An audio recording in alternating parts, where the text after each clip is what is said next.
In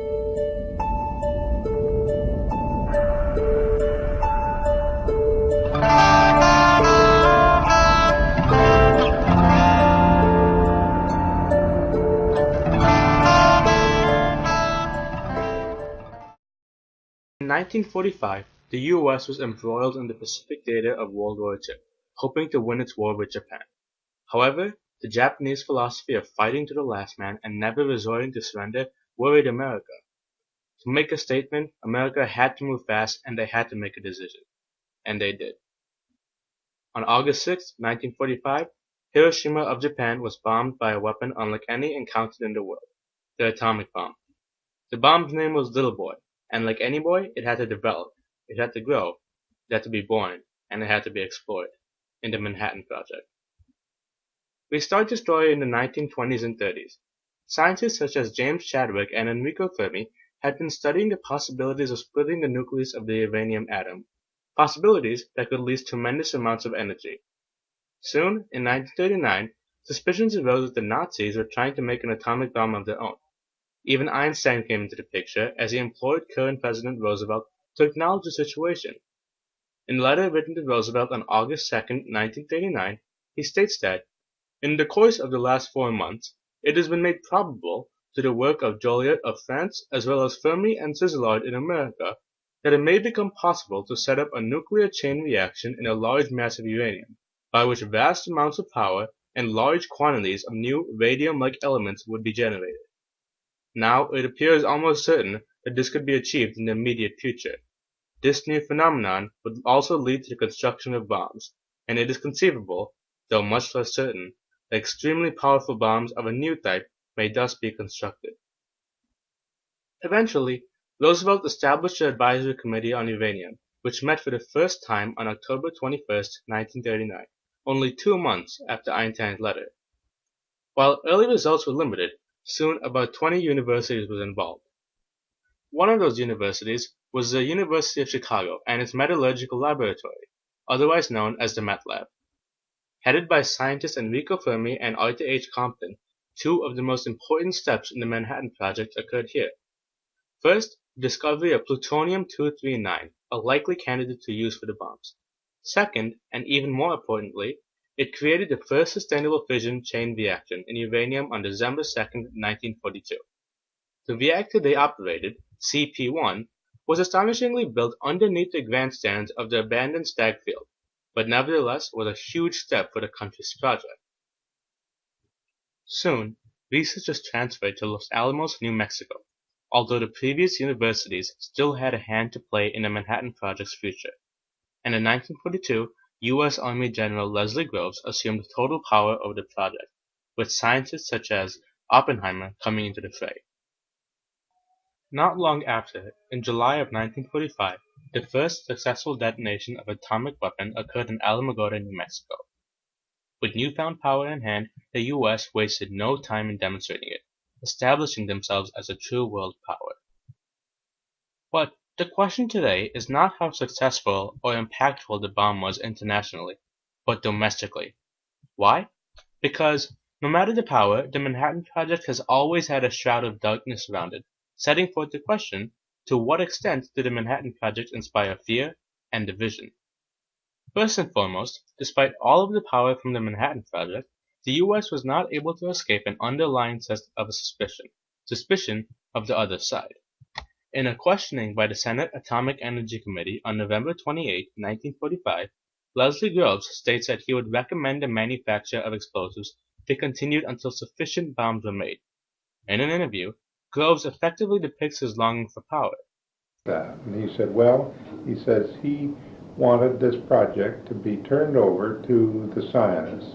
He always resented Bush and myself, and because he said that we weren't nuclear physicists, and therefore he was bitterly opposed to our running it, and he was going to be still more to your being in there, which is absolutely true. He is awfully funny. I had the problem of I wanted to get everything I could out of Wigner. While it is his job to protect the country, and while it can be seen that Groves simply wanted to provide safety for the country, That desire to consolidate control and have a strong hand in the project's works show how, embedded in his beliefs, was a desire to be superior versus other nations and a desire for power, all things that fed into the Cold War itself and all things that led to division. Along with that, the scientists behind the Manhattan Project faced their own problems.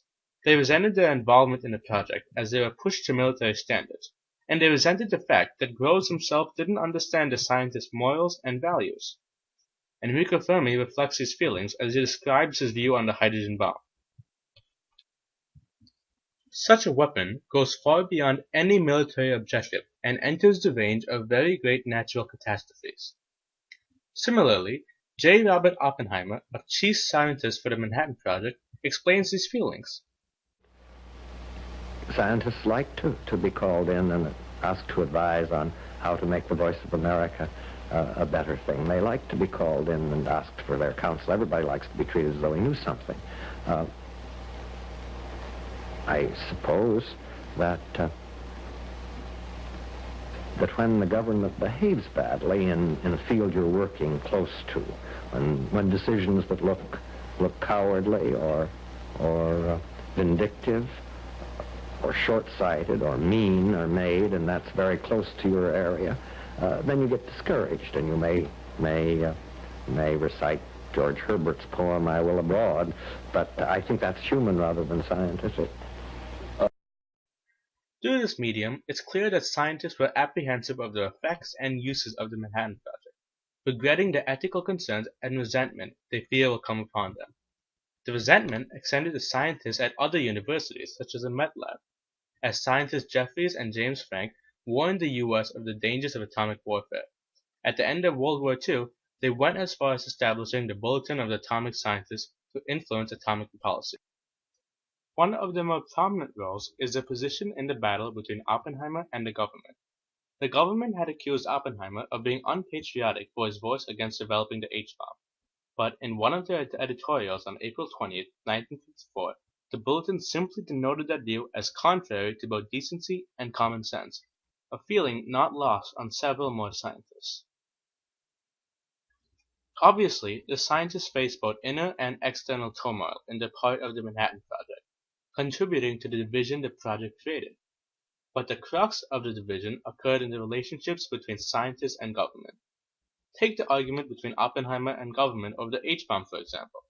There is clearly division present, but also consider this letter to Oppenheimer that President Roosevelt wrote nearly 10 years earlier, on June 29, 1943. In his letter, he commends and applauds the scientist for his work. But 10 years later, that certainly isn't the case. In the beginning, the Manhattan Project was a dream. Maybe a dream to help the country, maybe a dream to help colleagues.